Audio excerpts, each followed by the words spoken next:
함께 읽겠습니다. 그러므로 주 안에서 갇힌 내가 너희를 권하노니 너희가 부르심을 받은 일에 합당하게 하여 모든 겸손과 온유로 하고 오래 참음으로 사랑 가운데서 서로 용납하고 평화에 매는 줄로 성령이 하나 되게 하신 것을 힘써 지키라. 몸이 하나요 성령도 한 분이시니 이와 같이 너희가 부르심의 한 소망 안에서 부르심을 받았느니라. 주도 한 분이시요 믿음도 하나요 세례도 하나요 하나님도 한 분이시니 곧 만유의 아버지시라. 만유에 계시고 만유를 통일하시고 만유 가운데 계시도다. 아멘.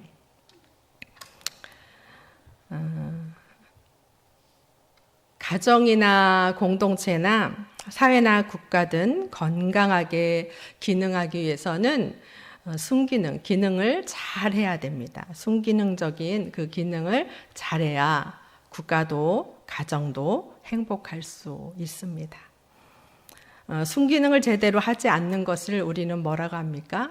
역기능이라고 하죠. 가정이나 공동체나 국가나 각자 있어야 할 그 자리, 또 해야 할 그 해야 할 그 기구나 그 기능들을 제대로 하지 않을 때 역기능이라고 합니다. 이 역기능의 기간이 길어지면 길어질수록 가정도 건강하지 않고 사회도 건강하지 않고 국가도 건강하지 않고 교회 공동체도 건강하지 않습니다. 역기능이라는 것은 본래 의도와 반대되는 작용을 계속해서 하는 것을 말하는 것이에요. 우리는 많이 듣죠. 역기능, 뭐라고 그래요? 가정. 역기능 가정을 우리가 많이 듣습니다. 역기능 가정이라는 건 뭐냐면 순기능을 하지 못한다는 것이에요. 가정이 어떠한 이유로든 때로는 부부가 될 수 있고 때로는 자녀가 될 수 있고 부부 외에 외부에 작용이 있을 수 있고 다양한 것으로 인해서 가정이 제대로 기능하지 못하는 것을 역기능이라고 합니다. 데이비드 수프 박사는 4가지로 이렇게 얘기를 해요. 혼란스러운 가정, 경직된 가정, 밀착된 가정, 유리된 가정. 혼란된 가정은 질서가 없다는 것이에요. 경직된 가정은 어느 한쪽의 파워를 가짐으로 말미암아 경직되어서 가정이 부드럽지 못하다는 거죠. 유기체적으로 온전하게 움직이지 못한다는 것이에요. 밀착된 것은 뭐냐면 각자의 각 개인의 인격체가 있음에도 불구하고 어떤 힘에 의해서 완전히 밀착돼서 한 몸과 같이 이루려고 하는 가정. 우리 가정은 아주 다정다감하고 연합도 잘 되고 잘 모여. 그런데 뭐냐면 누군가는 그 밀착돼서 나가고 싶은 자녀가 있어도 우리는 그걸 부모가 허용하지 않든지 형제가 허용하지 않든지 환경이 허용하지 않으면 완전히 밀착돼 있습니다. 근데 겉으로 볼 때는 매우 좋은 가정 같지만 오히려 이것도 하나의 역기능적인 어떤 요소에 의해서 밀착되고 하나가 되려고 한다는 것이에요. 유리된 가정이라는 것은 방임되어 있는 거죠. 각자 이렇게 잘할 수 있도록 만드는 이렇게 4가지가 있다는 것이에요. 근데 역기능 가정에서 자란 사람들, 저도 어떻게 보면 많은 부분에 완전한 순기능도 있지만 역기능 가정도 많은 퍼센트를 차지하고 있어요. 지금은 더 많을 수 있죠. 왜냐하면 역기능은 또 역기능을 낳기 때문이에요. 온전한 기능을 하는 법을 배우지 못했기 때문에 역기능적인 요소가 많은 거예요. 역기능 가정 안에서 자란 사람들의 특징은 고집이 셉니다. 고집이 세요. 훈련받지 않고 질서에 순응하지 않아요. 그리고 아버지나 부모가 그 역할을 하지 않을 때는 자녀가 그 역할을 하기 시작하면 어떤 현상들이 일어나냐면 윗사람의 권위에 대해서 순복하지 않으려는 그런 기질을 갖고 있어요. 그러니까 그런 여러 가지 자제력이 없고 인내력도 부족하고 충동적이고 무질서하고 이런 질서가 없이 권위가 없이 훈련이 없이 이렇게 자란 각자의 구성원들이 자신의 문제를 스스로 해결하기 시작을 하는 게 역기능적인 거거든요. 부모 밑에서, 건강한 부모 밑에서 보호를 받고 교육을 받고 훈련을 받고 이렇게 해서 자라나야 되는데 부모가 부모 역할을 하지 않는 것이에요. 그러면 어떻게 할까요? 그 아이들은 자기가 살아남기 위해서 어떻게 생존하기 위해서 생존의 법을 배우기 시작해요. 그래서 내가 알아서 내 마음대로 살아가기 시작합니다. 그런데 이것이 가정에만 국한되냐? 어느 공동체에 와서 생활할 때든 직장 생활이든 여러 군데서 이런 엮이는 기능들을 사실을 해요. 그래서 때로는 공동체가 문제야 라고 생각할 수 있지만 나를 돌아보기도 하고 또 공동체는 공동체 전체적인 것을 우리는 보아야 되는 것이에요. 왜냐하면 생존하기 위해서는 어떻게 해요? 그 방법을 찾거든요. 그래서 엮이는 가정의 자녀들이나 사람들이 어떻게요? 중독에 많이 빠져 있습니다. 알코올, 도박, 성, 다양한 중독에 빠져 있어요. 근데 이 사람들도 이러한 역기능적인 것을 통해 뭐 하는 거예요? 생존하는 거예요. 살아가기 위해 그 방법을 찾아가서 하는 거죠. 그런데 이 역기능적인 것이 가정만 그러냐? 그렇지 않다는 것이에요. 교회도 역기능적으로 할 수 있습니다. 왜요? 교회가 순기능적인 원리를 제대로 하지 않을 경우에는 역기능적인 그런 기능들을 교회도 할 수 있다라는 것이에요. 교회도 순기능적인 기능을 하지 못하면 성도나 교회 공동체가 역기능적으로 움직이기 시작하겠죠. 어느 한쪽에서부터 시작을 하는지는 모르겠지만, 그런데 중요한 것은 가정의 기초가 되는 것이 누구예요? 부부죠. 부부가 순기능을 하면 자녀와 더불어 순기능을 할 수 있는 확률이 되게 높습니다. 그런데 부부가 역기능적인 그런 삶을 살기 시작하면 이거는 역기능적으로 흐를 확률이 되게 높은 것이에요.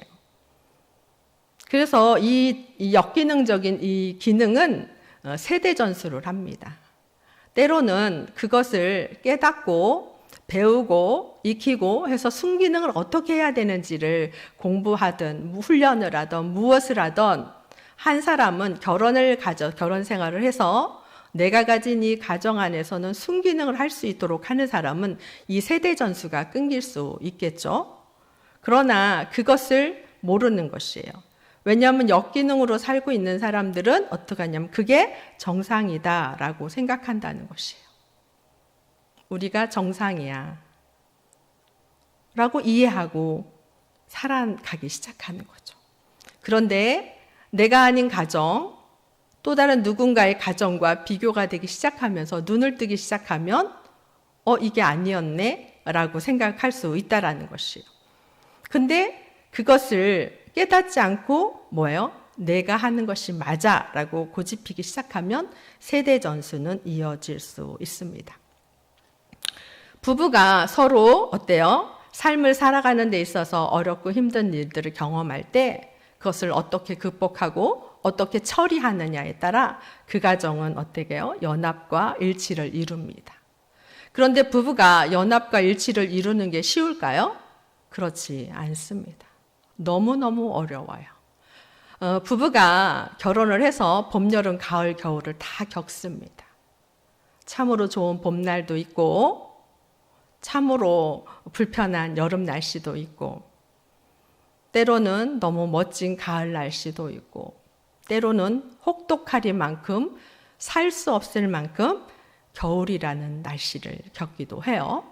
이 사계절을 다 겪는 가정 안에서 부부가 무엇을 하는 거냐? 서로 맞춰 나가고 어떻게 상호작용을 하고 어떻게 일처리를 하고 어떻게 하느냐에 따라 잘 서로 자녀를 키우는 법이라든가 경제 문제라든가 각 부모의 효도 문제라든가 여러 가지 문제들이 있지 않습니까? 그것을 조화롭게 잘 해결하기 시작하면 순기능을 하기 시작하면 어때요? 그 부분은 좋은 애착을 형성해서 젊은 날 만나서 나이 먹을 때까지 그래도 순탄하게 살 수 있다라는 것이에요. 한 가정의 부부가 연합하고 일치해서 건강한 가정을 이루고 건강하게 자녀를 양육하고 키우는 것처럼 교회도 마찬가지라는 것이에요. 교회도 역기능 가정 안에 교회의 성도는 어떻게 할까요? 역기능적으로 자라겠죠. 성장하겠죠. 그렇기 때문에 교회가 영적으로 우리가 건강해야 된다는 것은 너무나도 중요하다는 것이에요. 그 교회는 어떻게 기준을 잡아야 될까요? 순기능은 어디에 기초를 두어야 될까요? 순기능은 하나님의 말씀에 기초를 두는 것이고, 보이지 않는 주의 성령의 인도함을 따라 교회가 세워진다라는 걸 인정하는 것이에요. 받아들이는 것이에요. 가정도 생존하기 위해서, 아이가 생존하기 위해서, 가정을 지키기 위해서 역기능적인 방법을 통해 중독이라는가 다양한 것을 통해서 가정을 이끌어가고 자기 생명을 유지하는 것처럼 교회도 역기능적이 시작하면은 어때요? 교회는 점점 어려워지겠죠. 왜요? 하나님의 말씀에 기초가 되지 않고 주의 성령의 인도함을 따르지 않으면 무엇이요? 성령의 하나님의 역사가 일어나지 않는 것이죠. 그러면 교회는 어떤 방법을 취해 성장하라고 할까요? 마치 가정 안에 그 아이가 생존하기 위해서 다양한 방어기제를 통해 자기의 생명을 유지하듯이 교회 또한 교회 생존을 위해서 세상적인 다양한 방법들을 통해 교회를 이끌어 나가려고 한다는 것이에요. 교회는 어떻게 시작이 되었을까요? 교회는 주님의 말씀 안에 기초가 돼서 교회가 세워졌습니다. 교회의 시작은 베드로의 신앙 고백 위에 세워졌습니다. 마태복음 16장 15절로 19절의 말씀 있죠. 마태복음 16장 15절로 19절 볼까요? 이르시되 너희는 나를 누구라 하느냐? 베드로가 대답하여 이르되 주는 그리스도시요 살아계신 하나님의 아들이시니이다. 예수께서 대답하여 이르시되 바요나 시몬아 내가 복이 있도다. 이를 내게 알게 한 이는 혈육이 아니요 하늘에 계신 내 아버지시니라. 또 내가 내게 이르노니 너는 베드로라. 내가 이 반석 위에 내 교회를 세우리니 음부의 권세가 이기지 못하리라. 내가 천국 열쇠를 내게 주리니 내가 땅에서 무엇이든지 매면 하늘에서 매일 것이요 내가 땅에서 무엇이든 풀면 하늘에서도 풀리리라 하시고. 보세요. 바요나 시몬아. 제자들에게 물어본 거예요. 너희는 나를 누구라 하느냐? 베드로가 뭐라고 그랬어요? 주는 그리스도시요 살아계신 하나님의 아들입니다. 이렇게 한 거예요. 이게 육으로 얘기하지 않았다는 거예요. 육의 생각으로 말하지 않았다는 거예요. 하나님 아버지께서 베드로에게 뭐예요? 가르쳐 줬다는 거죠. 그의 신앙의 그 고백 위에 어떻게 해요? 내 교회를 세운다는 거예요. 반석은 베드로가 반석이거든요. 이 반석에 쉽게 말하면 내가 네 몸에 너를 중심하여 내 교회를 세울 거야 이거예요. 베드로야 너를 중심하여 내 교회를 세울 거다. 음부의 권세가 너를 이기지 못할 거야. 또한 내가 천국 열쇠를 내게 줄게 이런 거예요. 교회는 사람의 기초 위에 세워지지만 그 사람의 무엇을 담은 자? 주의 성령을 담은 자. 교회는 우리가 이 건물이 있지만 이 보이는 교회일 수 있죠. 많은 무리들이 모여 있는. 그러나 우리 한 사람 한 사람이 교회의 세포인 거예요. 그러니까 음부의 권세가 절대로 예수 그리스도를 나의 구주 나의 하나님으로 온전히 영접한 그 사람은 어때요? 음부의 권세가 이기지 못한다는 것이 이기지 못한다. 그러니까 베드로의 이 세포 위에 주님의 몸된 이 세포 위에 교회가 시작되어서 어떻게 해요? 음부의 권세가 이겼어요? 못 이겼어요? 못 이겼죠. 어떻게 알아요? 지금 우리가 예수님을 나의 구주 나의 하나님으로 영접하고 동네 중앙교회가 든든히 섰지 않습니까? 사단은 결코 주님의 몸된 교회를 이기지 못합니다. 절대 이 교회를 다 흩은다 해도 음부의 권세는 주님의 영을 담은 예수님을 나의 구주 나의 하나님으로 영접한 교회의 그 세포 우리를 무너뜨리지 못한다고 말씀하시고 있어요. 교회는 그래서 주님의 영에 근거하여 주의 성령에 근거하여 어떻게 해요? 든든히 서 나가야 된다는 것이에요. 고린도 1장 2절에 보면 교회를 또 이렇게 정의합니다. 고린도에 있는 하나님의 교회 곧 그리스도 예수 안에서 거룩하여지고 성도라 부르심을 받은 자들과 또 각처에서 우리 주 곧 그들과 우리 주 대신 예수 그리스도의 이름을 어떻게 해요? 부르는 모든 자들에게. 고린도에 교회가 있어요. 하나님의 교회가. 근데 그들은 어떻게 해요? 예수 그리스도 안에 거룩하여지고 어떻게 해요? 성도라 부르심을 받은. 그러니까 우리가 주님의 몸된 교회를 되는 거, 내가 주님의 몸된 교회 될 거야. 랄까요? 아니에요. 부르심은 수동태예요, 수동태. 하나님이 우리를 불러주셔야 우리가 주님의 몸된 교회가 되고 우리가 예수님을 나의 구주 나의 하나님으로 영접할 수 있는 것이에요. 교회는 그래서 예수 안에서 거룩하여지고 성도라 부르심을 입은 자들의 무리가 교회인 것이에요. 그러니까 여기서 보면 오늘 본문, 이게 본문은 아닌데 다른 데도 왜 자꾸 갈까요? 진짜 오늘 이제 본문으로 돌아옵니다. 본문 1장 한번 볼까요? 같이. 그러므로 주 안에서 갇힌 내가 너희를 권하노니 너희가 부르심을 받은 일에 합당하게 행하여. 어떻게 해요? 주 안에서 갇힌 내가 누구를 말해요? 사도 바울이 너희에게 권한대요. 너희가 부르심을 받은 일에 그 뭐예요? 이들은 하나님의 부르심을 받았어요. 그 뭘까요? 주님의 몸된 교회죠. 너희의 몸된 나의 주님의 몸된 교회가 해야 할 합당한 일이 있다. 합당한 일이 있어. 근데 주 안에 갇힌 내가 사도 바울은 내가 주 안에 갇힌 내가 이렇게 하지만 사도 바울이 주 안에 갇혔다. 이는 지금 어디 있어요? 로마 감옥에 있어요. 감옥에 있는데 로마 감옥에 있는 내가 너희의 베드로 에베소 교회들아 이렇게 말하지 않아요. 주 안에 내가 갇혔다. 내가 주님의 사로잡혔어. 주님의 사랑 때문에 그가 감옥에 있는 건 문제가 되지 않는 거예요. 감옥으로 치지도 않는 거예요. 내가 주님 안에 갇힌 거야, 다만 내가 주님 안에 갇힌 거지. 응? 그런데 내 몸이 자유롭지 못하고 그럴지라도 이 권한다. 부르심을 받은 너에게 권하노니 파라칼라스인데 이거는 권고예요. 권고인데 이 권고는 뭐냐면 촉구, 명령, 요구예요. 너네 이렇게 했으면 좋겠다가 아니라 너희들 이렇게 해라 이거예요. 너희들 이렇게 했으면 좋겠다가 아니라 해라. 반드시 해라. 이 얘기예요. 너희가 해야 할 일은 부르심을 일에 합당한 일이 있는데 너희가 해야 해. 그 일을 해야 된다. 이 얘기를 하고 있는 것이에요. 사도 바울은 자기 신의 환경에 갇혀 있는 것에 머물러 있지 않습니다.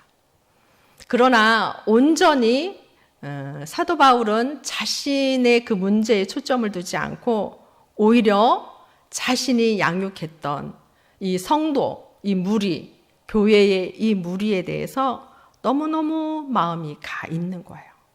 왜냐하면 이들이 볼 때는 위기 가운데 있다라는 것일 수도 있어요. 그죠? 권한다. 이것은 뭐냐면 파라칼로는 뭐냐면 반복이고 지속이에요. 한 번만 말하는 게 아니에요. 그러니까 얼마나 사도 바울은 에베소 교회의 그 무리를 놓고 계속해서 한순간도 놓지 않고 기도하고 권하고 기도하고 이 생활을 계속한 거예요. 한번 볼까요? 한번 2절, 3절 한번 보겠습니다. 같이 모든 겸손과 온유로 하고 오래 참음으로 사랑 가운데서 서로 용납하고 평화에 매는 줄로 성령이 하나 되게 하신 것을 힘써 지키라 이거예요.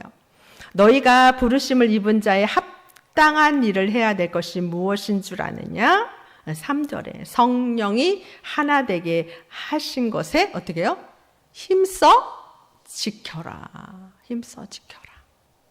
우리는 무엇으로 하나가 되었습니까? 주의 성령으로. 그죠? 예수님을 나의 구주 나의 하나님으로 영접한 사람에게는 주님의 영이 임재한다는 것이에요. 주님의 영으로 우리는 하나가 된 것. 이것을 어떻게 하냐면 어둠의 권세는 어떻게 한다는 거예요? 깨려 한다는 거예요. 무너뜨리려 한다는 것이에요. 헐겁게 하려고 한다는 것이에요. 틈이 나도록 하려고 한다는 것이에요. 그런데 너희가 부르심을 받은 너희는 합당한데 무엇이 합당하냐? 성령이 하나 되게 하신 것을 지켜라. 힘써 지켜라. 힘써 지켜라. 여러분, 교회 공동체나 어느 조직이나 위기가 무엇인 줄 아세요? 흔들어 놓는 것이에요. 한번 살짝 별거 아니게 흔들어 놓은 곳에 뭐가 나요? 틈이 납니다. 그것에 어떻게 해요? 사단은 아주 어때요? 교묘합니다. 그 자리를 탁 들어오려고 해요. 기회를 잡으려고 한다는 것이에요. 우리가 함께 일하기에 참 불편한 사람이 누굽니까? 틈을 나도록 하는 사람이에요. 틈이 나도록 하는 거. 교회 공동체도 마찬가지예요. 교회 공동체도 우리가 잘못된 길을 걸어갈 때는 잘못됐다 말해줘야죠. 그거 잘못됐다고 해줘야죠. 그런 거 외에 틈이 나도록 하는 것은 악인 거예요. 악. 틈은, 작은 틈은 별거 아닌 것 같아도요, 조금 금이 가기 시작합니다. 댐도 작은 금이 갔을 때 별거 아니야. 그까짓 거 요 조금 금 간 걸로 이 댐이 무너지겠어? 근데 그 틈은 점점 벌어진다는 것이에요.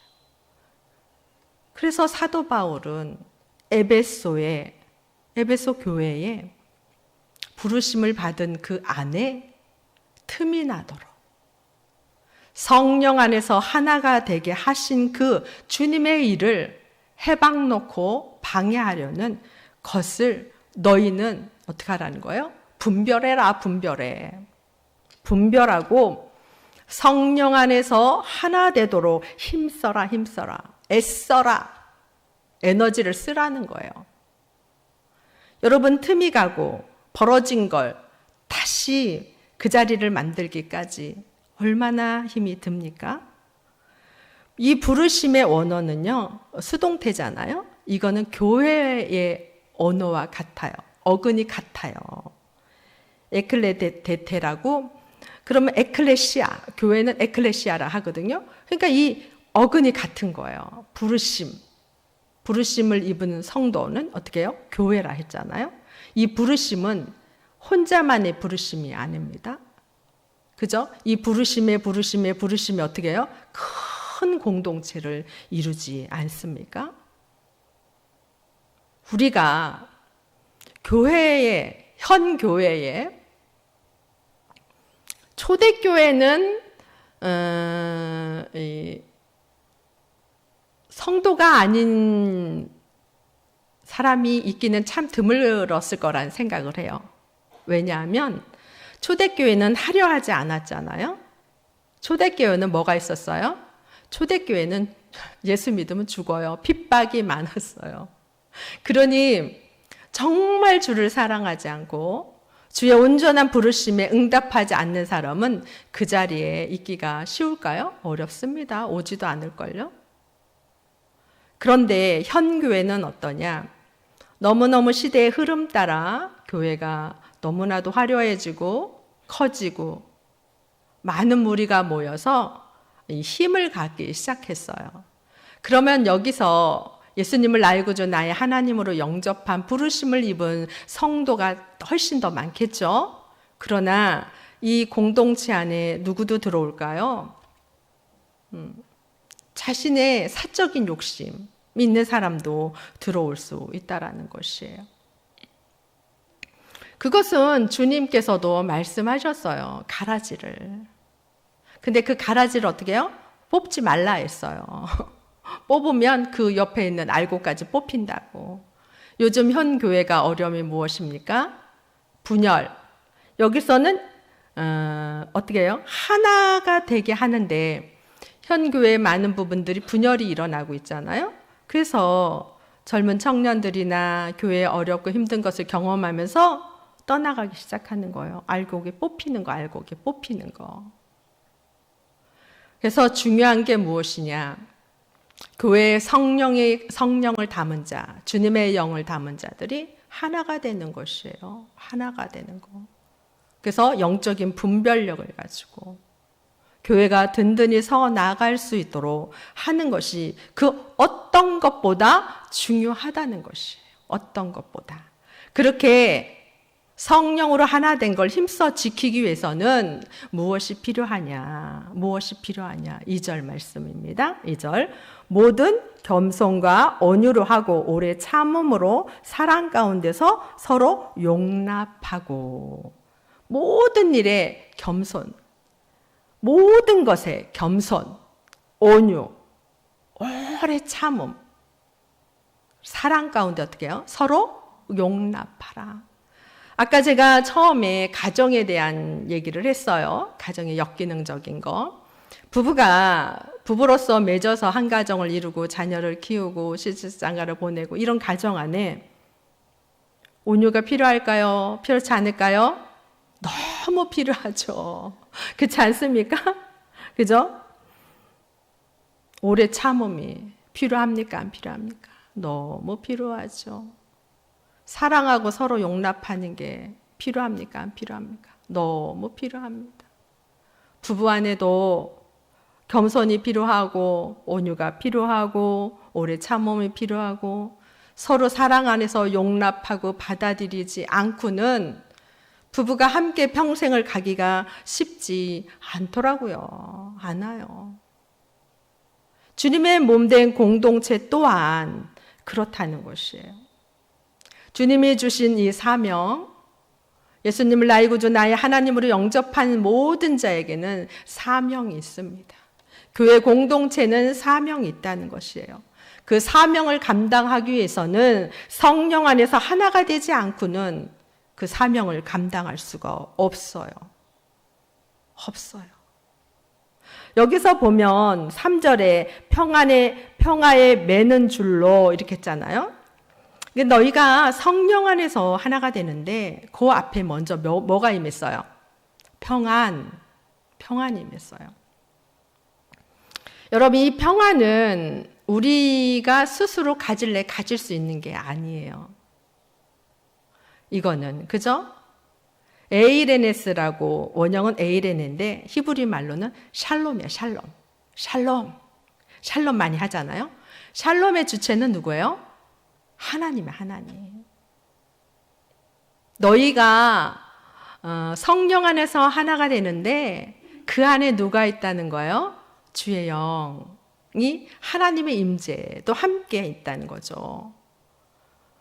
그죠? 그러니까 주체는 하나님인데 평안은. 그러니까 이건 주어진 환경을 지배할 수 있는.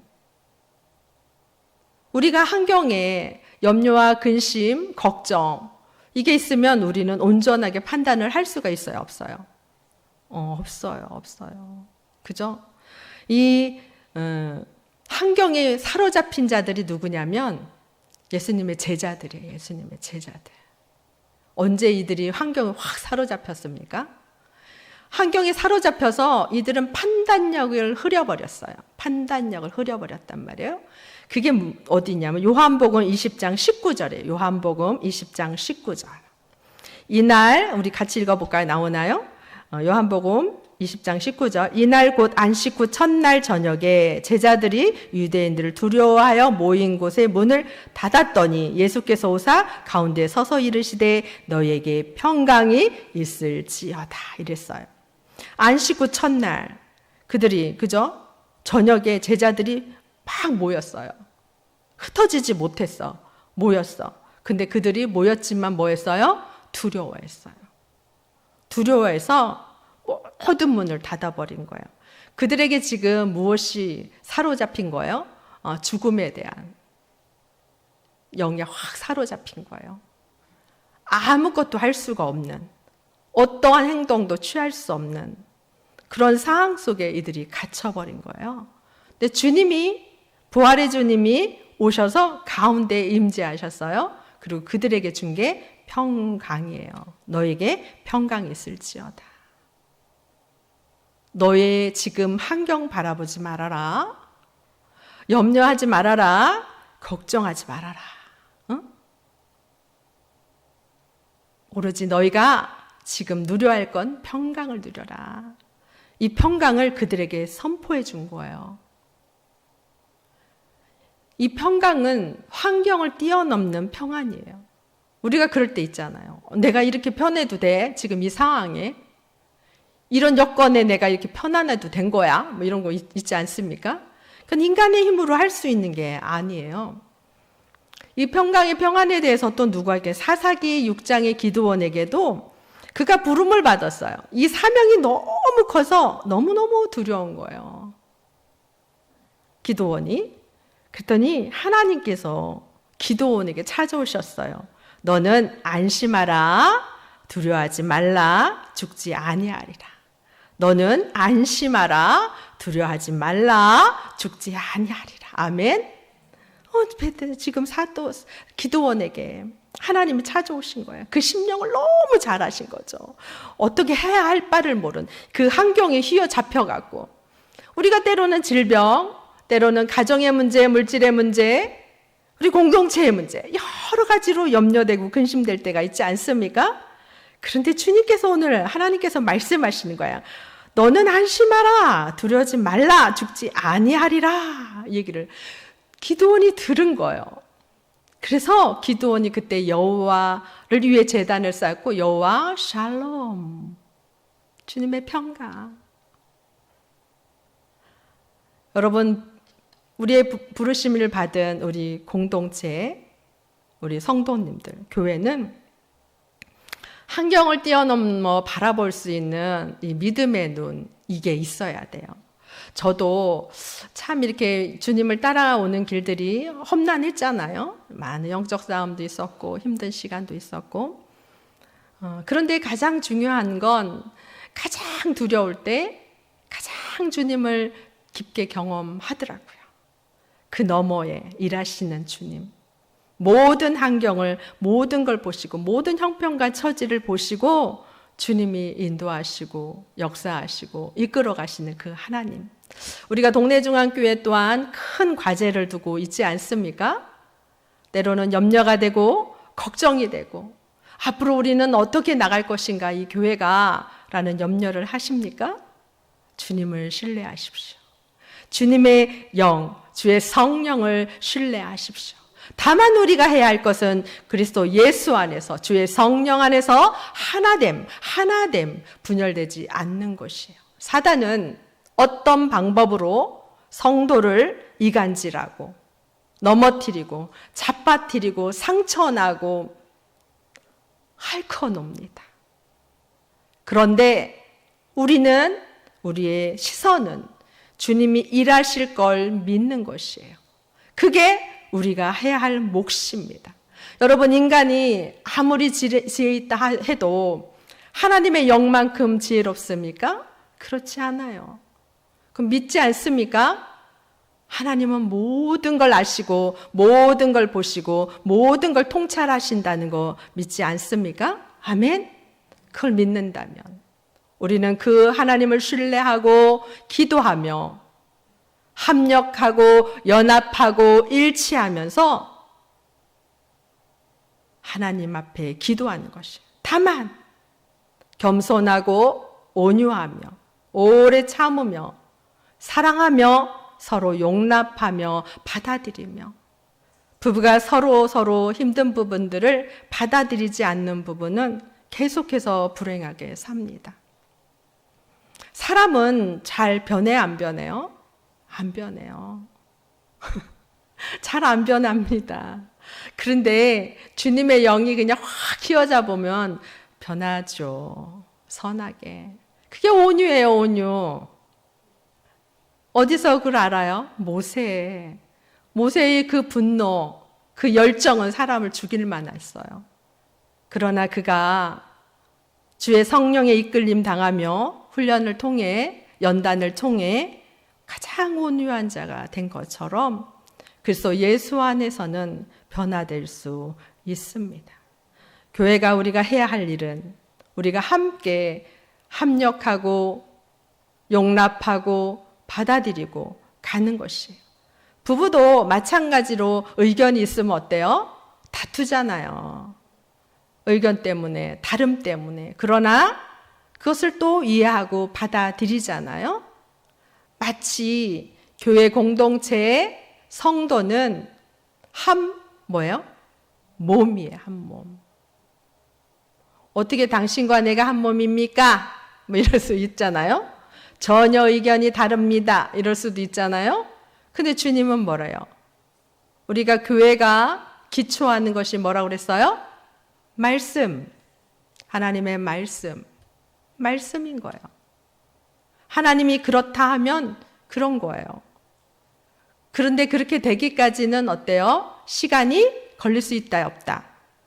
있다. 오래 참음, 서로 용납함. 이것이 너무너무 중요한 것이에요. 우리가 가장 기독교인이 중요하게 여겨야 될 덕목 중에 무엇이 있을까요? 겸손이 있어요. 겸손. 그저 빌립보서 2장 5절 말씀에 너희 안에 이 마음을 품으라 곧 그리스도의 예수의 마음이니. 너희는 너희 안에 이 마음을 품으래요. 그래서 예수 안에. 그러니까 예수님께서 철저하게 자신을 낮추시고 하나님과 동등되었지만 자신을 낮추시고 어디까지요? 십자가의 죽으심을 자기를 그냥 부끄러움 없이 다 내려놓은 거예요. 생각해 보세요. 우리가 바꿔 생각해 보자고요. 다 벗겨놓고 많은 사람이 지켜보는 그 자리에 나를 올려놓는다면 여러분 참을 수 있겠어요? 어렵잖아요. 그럼에도 불구하고 주님은 그 사명을 위해 십자가의 마지막 사명을 위해 본인의 그 겸손하게 모든 걸 내려놓고 그 십자가에 달리신 그 주님. 그런데 우리 이 겸손은 그냥 할 수가 없다는 것이에요. 우리의 힘으로 할 수가 없어요. 예수의 마음을 품지 않으면, 예수의 사랑을 품지 않으면 할 수가 없는 것이에요. 우리가 용서를 왜 할 수 없는 줄 아세요? 그릇이 안 돼서 못하는 것이에요. 마음의 그릇이 어디서 키워야 되냐? 그래서 예수 안에서, 주의 성령 안에서 이 마음의 그릇을 자꾸 키우는 것이에요. 여러분, 그릇을 키울 때 어떻게 해요? 재료를 넣고 어떻게 해요? 계속해서 다듬고 두드리면 어떻게 해요? 점점 커지듯이. 우리의 연단을 통해 저는 마음의 그릇이 커지는 거라 생각해요. 예수 믿는 사람들도 여러 가지 연단을 통해 마음이 커지는 것 같아요. 누군가를 이해할 수 있는 것도 내가 고난을 겪고 나면 그 사람을 이해할 수 있는 마음의 그릇 한 자리가 넓어지는 것이에요. 그것처럼 우리가 그리스도 예수 안에서 겸손하게 내려놓고 예수의 마음을 가지고 누군가를 품을 수 있는 그런 우리 동네 중앙교회 성도님들이 되시기를 바랍니다. 아멘. 허영으로 하지 말라 했어. 빌립보서 2장 3절에 보면요. 아무 일에든지 다툼이나 허영으로 하지 말고 오직 겸손한 마음으로 각각 자기보다 남을 낮게 여기고 이랬어요. 아무 일에든지 다툼이나 허영이 뭐냐면 이 언어에 보면 이게 빈 그릇이라는 거예요. 빈 그릇. 막 사치하는 사람들도 엄청 많잖아요. 막 아이들도 그럴 때도 있고 사람들도. 내가 가진 게 없으면 더 사치할 수 있잖아요. 비어서. 이 허영이 빈 그릇이라는 거예요. 빈 공간, 공허, 헛된 진실성이 결여된 헛된 속임수, 이런 걸로 하지 말라는 것이에요. 오직 겸손한 마음으로 각각 자기보다 남을 낮게 여기고, 우리가 그렇게 할 수 있는 것은 우리의 힘으로 할 수 없어요. 저도 할 수 없어요. 저도 참 부족함이 많아서 참 어려워요. 그런데 우리가 주님의 마음을 묵상하다 보면 이해가 될 때가 있잖아요. 그럴 수도 있지. 그 사람이 그럴 수도 있지. 그래, 그렇게 할 수도 있어. 그럴 수도 있지. 나도 그 상황 되면 그렇게 할 수도 있어. 이렇게 조금은 한 발 이렇게 물러나 보면 우리가 일을 하는 데에도 좀 도움이 되겠죠? 그렇지 않겠습니까? 아멘. 여러분, 우리가 동네 중앙교회에 참 중요한 시점에 이렇게 와 있습니다. 우리가 교회의 일치와 연합을 하지 않으면 지상명령을 감당할 수가 없어요. 왜냐하면 이 지상명령은 연합과 일치 속에 하나, 성령 안에 하나가 될 때 지상명령을 감당할 수 있거든요. 그래서 예수님이 십자가에 죽기 전에 이 일치와 연합을 놓고 기도하셨어요. 우리 미래를 아신 거예요. 우리 한국교회나 우리나 이 보잘것없이 다툼과 시기와 질투가 너무너무 많은 이 사항을 하나님은 아신 거예요. 그래서 주님은 십자가의 사명 전에 이것을 기도한 것이 요한복음 17장에 있어요. 17장 21절로 23절 말씀이에요. 요한복음 17장 21절로 23절. 우리 나오면 같이 읽어볼까요? 아버지여, 아버지께서 내 안에 내가 아버지 안에 있는 것 같이 그들도 다 하나가 되어 우리 안에 있게 하사 세상으로 아버지께서 나를 보내신 것을 믿게 하옵소서. 내게 주신 영광을 내가 그들에게 주었사오니 이는 우리가 하나 된 것 같이 그들도 하나가 되게 하려 함이니이다. 곧 내가 그들 안에 있고 아버지께서 내 안에 계시어 그들로 온전함을 이루어 하나가 되게 하려 함은 아버지께서 나를 보내신 것과 또 나를 사랑하심과 같이 그들도 사랑하신 것을 세상으로 알게 하려 함이로소이다. 아멘. 그죠? 저 뭐라 그랬어요? 세상으로. 21절에 보면 우리 안에 있게 하사 세상으로 아버지께서 나를 보내신 것을 믿게 한다는 거예요. 하나님과 본인이 하나가 되어서. 그리고 어떻게 해요? 그들이 우리 안에 하나가 되어서 아버지께서 나를 보내신 것과 또 나를 사랑하심과 같이 그들도 사랑하신 것을, 사랑해서 그들을 세상 안에서 이렇게 불러낸 것을 세상이 알게 하려 함이니이다, 이렇게 써요. 그렇게 해달라는 거예요. 그렇게 해달라.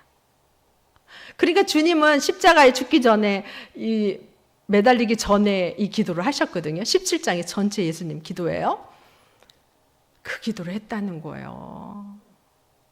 그러니 우리의 이 이단이, 사단이 교회를 일치하지 못하고 연합하지 못하도록 한다는 것을 하나님은 아셨다는 거예요. 주님은 아셨다는 거예요. 그래서 중요한 건 무엇이냐? 우리가 추구해야 할 것은 평화의 매는 줄로 성령이 하나 되게 하심에 힘써야 합니다. 아멘. 우리 동네 중앙교회가 이날 이후로 하나 되는 거, 주님 안에서 주님이 일하심을 우리가 신뢰하고 주님이 역사하심을 신뢰하고 앞으로 오실 목사님에 대해서도 하나님이 예배하셨어, 준비하셨어, 그것을 신뢰하고 한 마음을 이룰 때 사단의 공격이 약화될 것입니다. 그러나 우리의 마음이 갈기자로 흩어지고 나뉘어지면 어때요? 하나님은 예비한 게 있는데 그 예비한 걸 분별하기가 어려워진다는 것이에요. 그러니까 몸이 하나요, 성령도 한 분이시니 이와 같이 너희가 부르심의 한 소망 안에 부르심을 받았느니라. 단 우리가 영적인 분별력을 가지고 주님의 일하심을 기대하면서 기도하는 우리 동네 중앙교회 성도님들이 다 되시기를 바랍니다. 아멘.